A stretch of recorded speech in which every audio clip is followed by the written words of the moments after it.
do campo. Só ficam vultos e poeira. São gritos de vamos cavalo, toca, toca, era, era. São gritos de vamos cavalo, toca, toca, era, era.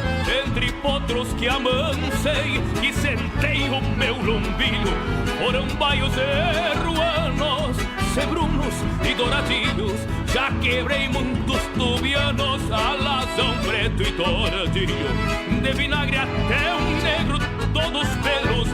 Estamos de volta, agora 10h04, 10 horas 4 minutos. É o nosso Bom Dia Camaquã, na parceria de Sicredi, Roxo Centro de Compras, Restaurante Tempero Brasil, Moda Homem, O Véu Chevrolet Camaquã, Lojas Benoit, Top Mais Camaquã, Lojas Lebes e Monjoá. Toda sexta-feira, comentário dele, Marco Longaray, aqui no nosso Bom Dia Camaquã. Bom dia, Marco. Bom dia, Eduardo Costa. Bom dia a você que contribui com a audiência e acompanha a programação do Clique Rádio. Eduardo, preliminarmente dizer uma questão daquelas... Eu já tive aqui, já falei de quem... singelamente, de quem abre um comércio e conta com os amigos, com os familiares, enfim, para que o comércio dê certo. E a coisa... que bom que possa contar com os amigos e familiares como cliente, mas na vida não é assim, na prática, em geral, não é assim. Também outro dia, não sei se era você amigos e familiares. Familiares. Você abriu um negócio achando que... um negócio contando com eles, vai dar problema. Olha... então isso aí tu pensa muito estreito, né? Tu encurta o teu negócio, o campo de visão do teu negócio, tu diminui ele e na prática não é assim. Outro dia, não sei se era você que estava de âncora aqui ou o Celiomar, e eu falei também de quem não adianta expor nas redes sociais, aí, enfim, não adianta expor as vísceras ali, os problemas, as indiretas ali, não, ou os problemas, algum tipo, quando é uma campanha, enfim, para sangue, por exemplo, para auxiliar, sim, mas tu expor as tuas vísceras dos problemas amorosos, financeiros e digamos assim, que eu dizer, no linguajar gaúcho, que eu gosto de falar também, estribuchar ali, expor as vísceras. Os amigos que são amigos que vão ser solidários não dependem daquela exposição ali. E outras pessoas também, da forma que a gente pode expor ali, ficar com uma visão até negativa, enfim, você... sempre se diz o seguinte, não que a gente dê uma vida de falsidade, mas não é razoável que tu fique mostrando os teus defeitos.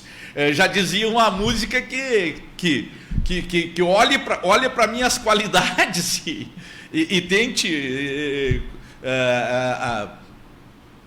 não digo assimilar, mas e nem recepcionar os defeitos, mas às vezes compreender se eles não são graves. E uma terceira coisa que eu quero dizer hoje aqui, nesse sentido, singelamente de contribuir, é assim, nunca vá lá no hospital, por exemplo, na prefeitura, para resolver um problema de iluminação pública, e diz assim, não, e vou por parte. Vai lá no hospital, são 400 funcionários ali no Hospital Nossa Senhora Aparecida. Aí tu vai lá na recepção, que troca toda hora, tu expõe um assunto. Aí depois, eu falei com a loirinha. Mas tem três loirinhas, qual é a que vai estar no turno? Aí tu vem na prefeitura, às vezes faz uma reclamação, faz um pedido, não é com protocolo. Falei com o careca. No outro dia o careca não está, não é? Então o que acontece para o cidadão, que eu já me deparei, Eduardo, muitas vezes as pessoas estão reclamando de um problema, mas foram lá no lugar, não lembro que dia foram, não sabe o nome de quem falar, com quem falar, e aí resulta no quê? Num problema que o cidadão, que a cidadã está tentando resolver, e como ela não tem o nome, não tem os dados, não tem as informações, só sabe que falou com alguém, ela está sempre no primeiro dia. Pode já ter decorrido 80, 90, 6 meses, mas se tu te dirigir ao setor público, se não for via protocolo, que hoje parece que a prefeitura ainda mantém o protocolo físico de escrever, mas já tem o protocolo para as reclamações para a internet, para a prefeitura dar uma resposta inicial, e não há na coisa pública, é melhor que os pedidos sejam formalizados, os pedidos, as demandas, as reclamações, enfim. E uma outra questão que eu observo muito é as pessoas também, nesses BRICS, anunciando. Aí tem um armário lá, coisa e tal, o armário está em bom estado, mas aí, ou um guarda-roupa, por exemplo, é fundamental dizer a largura, a altura, a profundidade, porque essas peças de brick, nem sempre a pessoa tem lá, quer comprar um guarda-roupa, mas já tem uma parede lá, uma determinada parede. A pessoa que está vendendo um armário, mas quem quer comprar, não adianta se às vezes a profundidade ali é 20, 22 centímetros, e a pessoa tem uma necessidade que seja uma profundidade ali de 40 centímetros.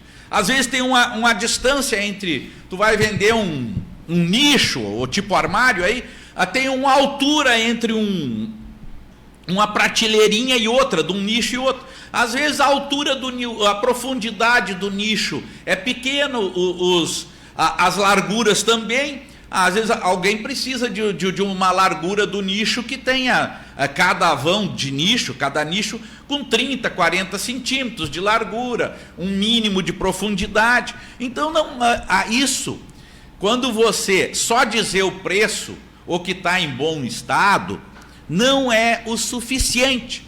É bom que você diga o preço, a altura, a largura, a profundidade, enfim, isto vai facilitar para você que está anunciando nesses BRIC aí, vai facilitar para você e para aquele potencial interessado, porque se não está dentro das condições do interessado, bom, ele não vai perder tempo contatando com o pretenso vendedor, e nem o vendedor que ainda às vezes nem se atentou para medir aquela peça, seja uma cama, um guarda-roupa, uma prateleira, um balcão ali. Isso é super importante, entende? Para otimizar as coisas. Eu vejo também anúncios assim, a pessoa põe lá, a dúzia ovos eu sou muito contra isso, ovos caipira. Eu me acostumei com a ideia de que é ovos da colônia, entende? Eu acho que caipira não é uma coisa gaúcha, né? Sinceramente. Mas agora estão copiando, né? Aí põe lá a dúzia de ovos, R$12, por exemplo, ovo caipira. Aí vem embaixo, está ali, a pessoa está anunciando ali, não entrega. Aí vem a pessoa e pergunta, você entrega? Qual é o valor? Mas está ali, a pessoa diz no anúncio que não entrega, que o valor da dúzia é R$12. Então, assim, tem umas coisas, assim, basicamente também, as pessoas precisam dar uma lida no que está sendo anunciado. Ou a falta disso. Alguém diz que tem ovos caipira para vender, já diz, quem quer comprar, às vezes, quem quer comprar um ovo da colônia, que é ali com alimentação que não é essa ração, não é ovo de mercado, enfim, já sabe que tem um valor maior, tem um custo. É que nem comprar um frango da colônia, uma galinha da colônia, não é esses que em 60 dias, aí, 45 dias, está pronto para o abate, aí é diferente, né? A textura da carne, enfim, tem todo, isso tem um custo maior, por óbvio. Mas isso são coisas aqui que como a gente já tem um pouco de idade, eu procuro às vezes situar essas coisas para facilitar. Então, fazer um anúncio aí, você já diz, vende o frango, em média 1,5 kg por ali, ou, enfim, ou se vende por quilo, qual é o valor, isso tudo facilita. Bom, vamos para uma avaliação, as análises assim, um comentário das questões políticas, né? Pela primeira vez o Partido dos Trabalhadores do Rio Grande do Sul, desde a redemocratização, me lembro muito bem que em 1982 Olívio Dutra foi o candidato do Partido dos Trabalhadores e das Trabalhadoras ao governo do Rio Grande do Sul. E que naquela eleição de 1982 tem uma situação muito curiosa.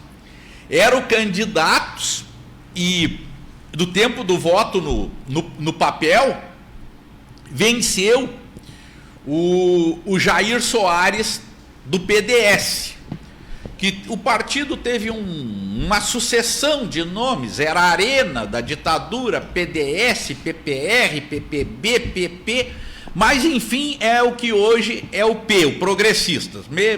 Esse aí veio que mudando de nome, meio que se gambeteando ali, mas é o mesmo partido. E naquela eleição, curiosamente, concorreram Jair, e na largada da eleição, assim, o Jair Soares fez uma frente assim de ganhava quem tiver, não tinha segundo turno, e fez uma frente em relação ao Pedro Simon, que era o candidato do PMDB, e aí aquilo levava 3 dias contando o voto, até o último, e o pessoal do PMDB entregou a vitória assim, e depois lá no final a diferença foi assim, por umas dezenas de milhares de votos. Então diz que se aquela eleição, se tivesse havido uma fiscalização maior, talvez o resultado, que naquele tempo tinha muito, a pessoa votava com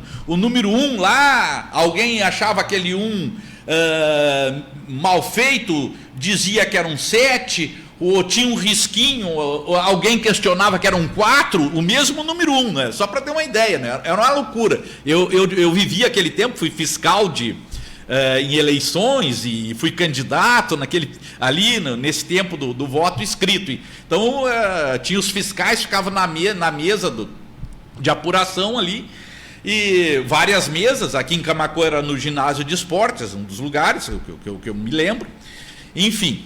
Bom, e aí tem uma coisa curiosa daquela eleição de 1982, todos os que concorreram acabaram sendo governadores.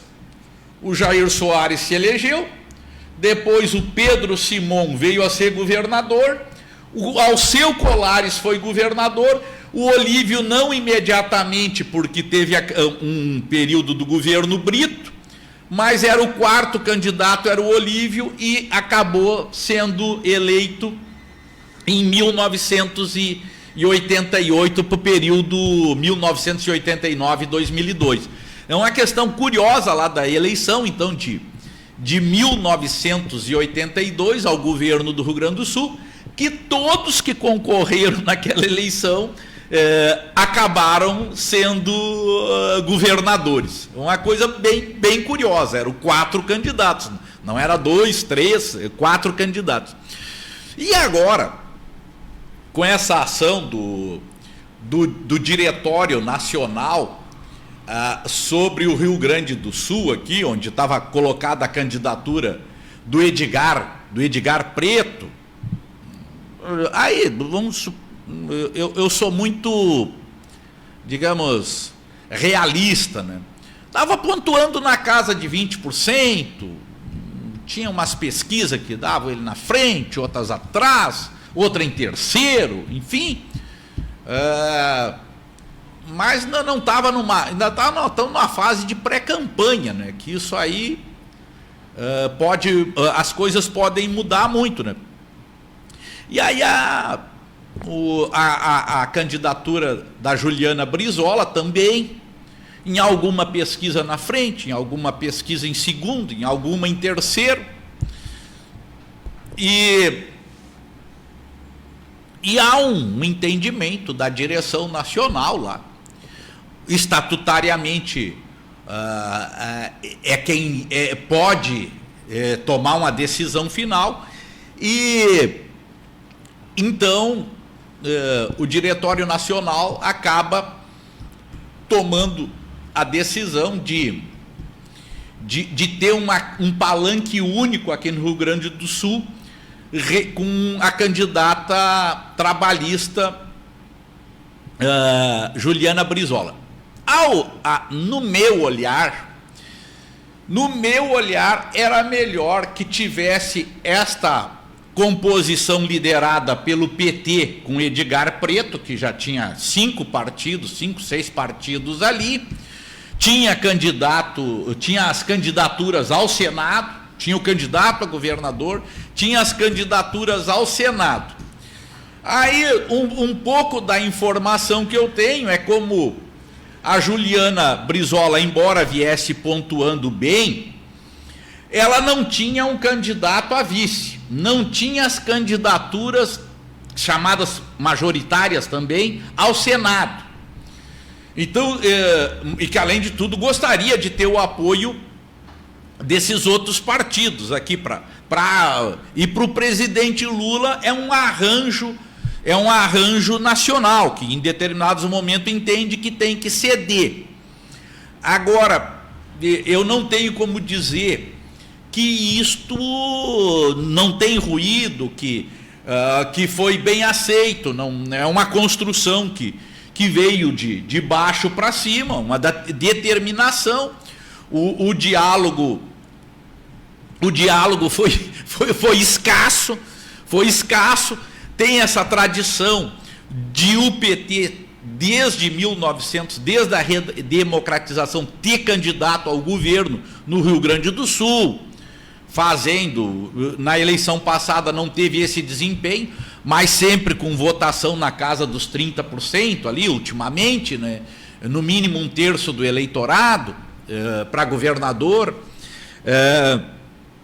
E no meu olhar para o campo da centro-esquerda, era melhor que houvesse essas duas candidaturas.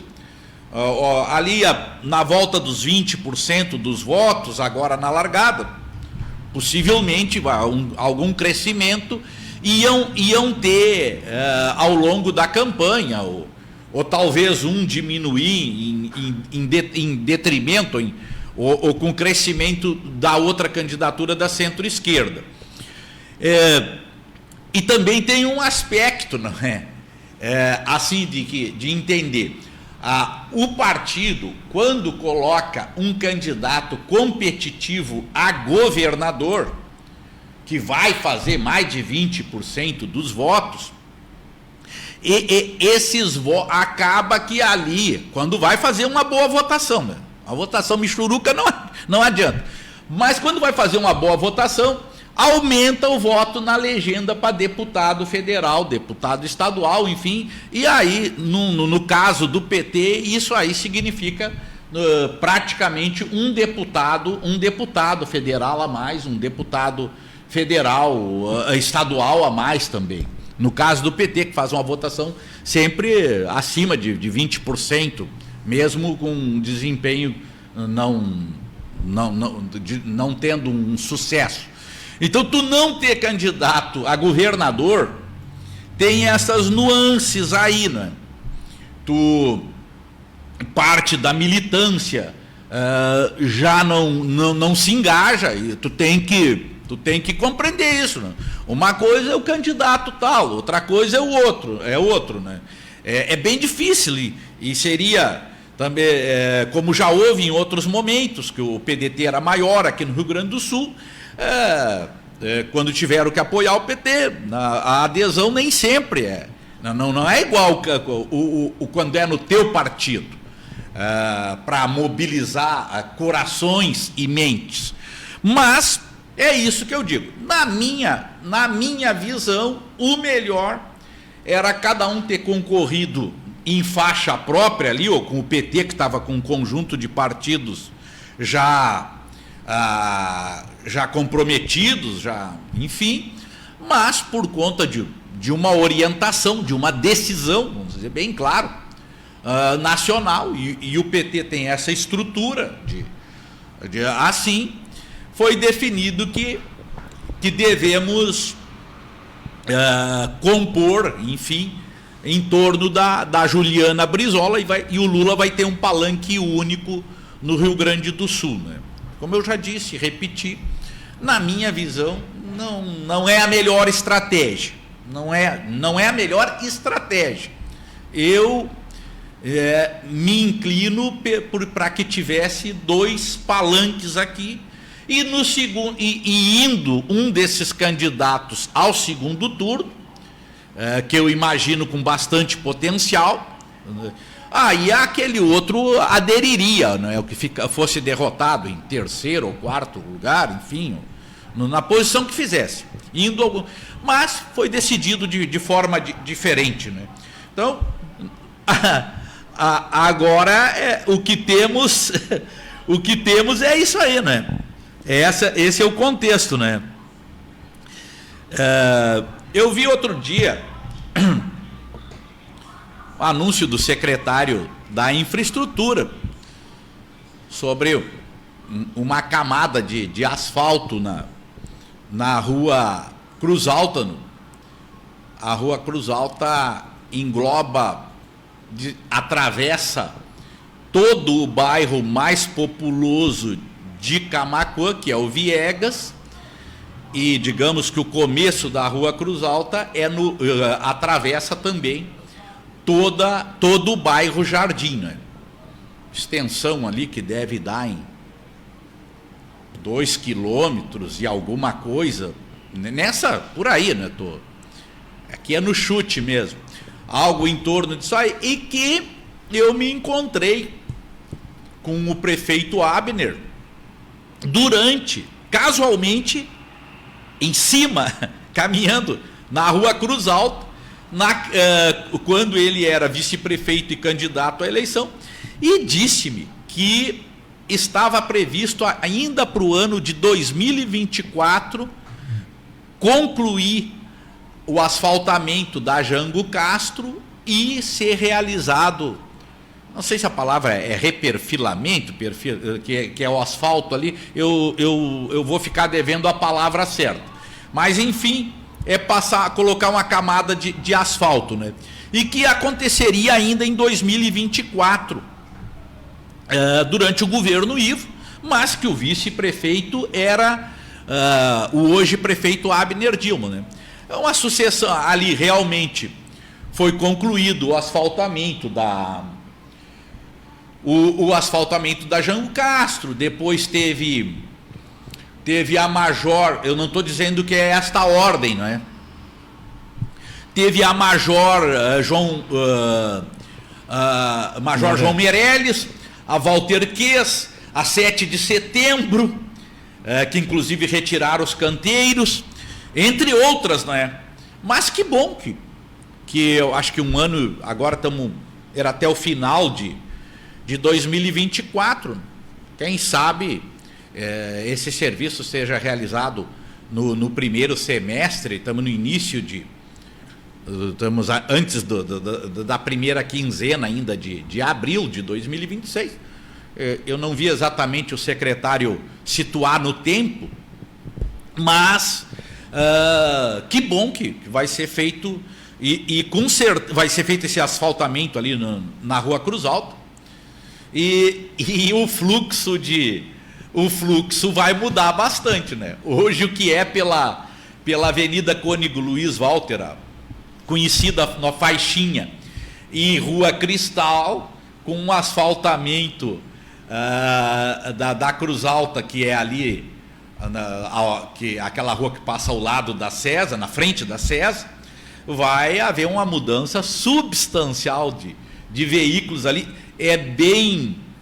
Já sugiro, e talvez é provável que vai precisar de redutores de velocidade, né? Para ter uma moderação no trânsito, né? É uma notícia boa, né? Que eu vejo uma grande dificuldade, eu já tenho dito aqui, Eduardo, uma grande dificuldade da prefeitura, não sei, eles silenciam sobre essa questão, não fazem reposição de lâmpada nos bairros, né?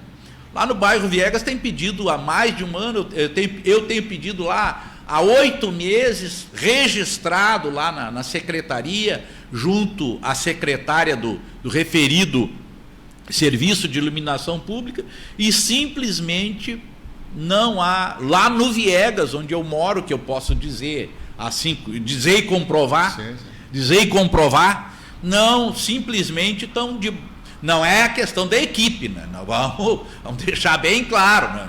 E é que não se sabe as razões, e eu não vejo motivo. Claro que o cidadão paga a contribuição de iluminação pública, e a contribuição de iluminação pública, tu pode até pagar o cidadão e nem ter iluminação, ela pode ser estabelecida, por exemplo, para o interior, mesmo onde o cidadão não vai ter lâmpada, não precisa ser lá num núcleo urbano do interior.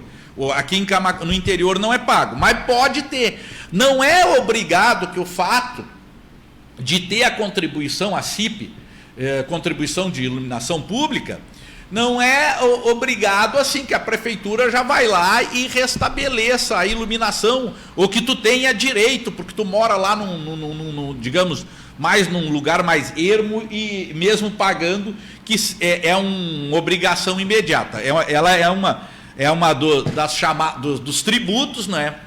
Os tributos se dividem em contribuições, impostos e taxas, né? E dentro desta classificação, a contribuição ela não exige uma retribuição imediata.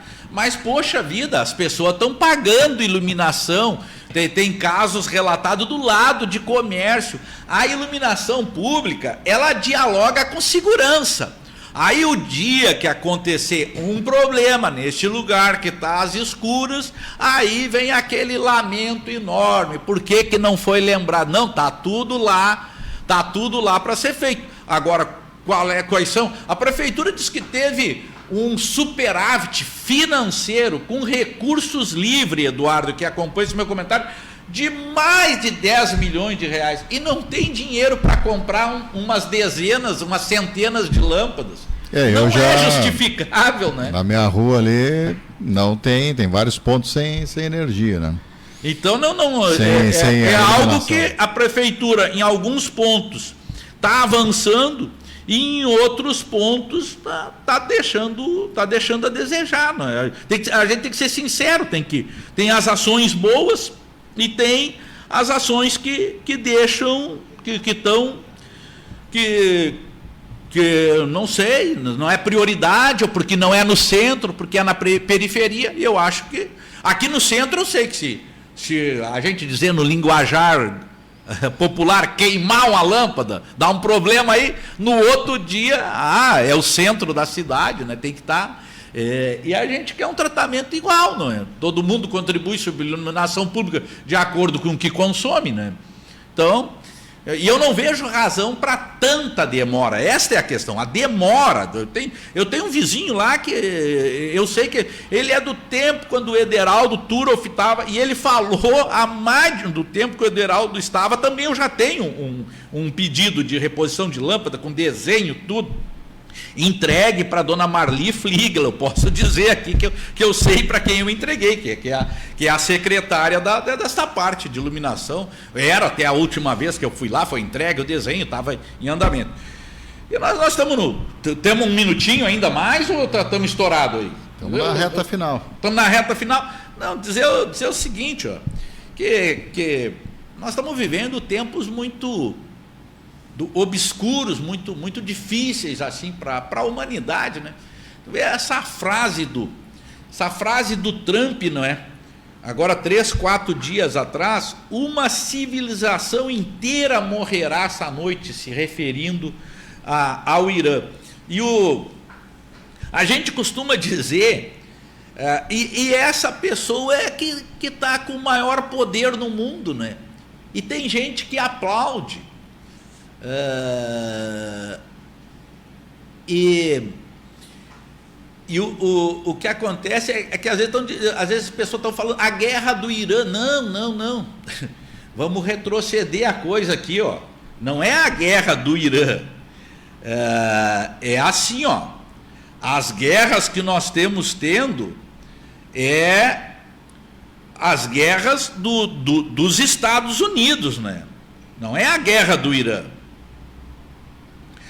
Os Estados Unidos, nós devíamos estar dizendo assim, ó, que a guerra 1 dos Estados Unidos contra o Vietnã, a guerra 2 dos Estados Unidos da América contra a Coreia, a guerra 3 dos Estados Unidos, a invasão do Afeganistão, a guerra 4 dos Estados Unidos, a invasão do Iraque, a guerra e assim quando o Iraque 2 vezes, né? Agora contra o Irã, a guerra de Israel, a guerra número 5, 6 dos Estados Unidos, junto com Israel. O Irã não começou guerra nenhuma, eu não estou aqui defendendo o regime nem nada, mas as pessoas têm uma narrativa de dizer a guerra do Iraque. Não, a guerra não foi o Iraque, quem começa as guerras, ninguém foi atacar os Estados Unidos.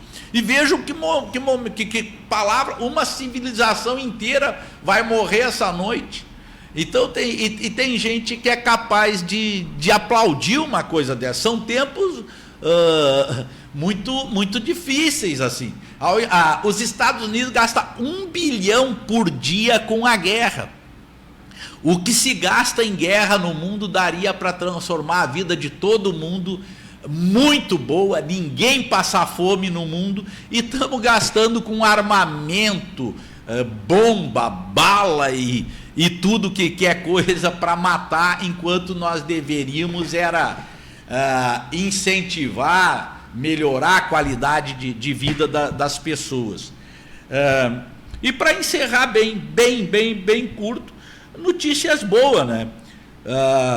A Bolsa de Valores, apesar de tudo isso, o dólar operando a pouco mais de R$5, o que é bom para quem importa, para as coisas que chegam aqui no Brasil, e a Bolsa de Valores batendo recordes.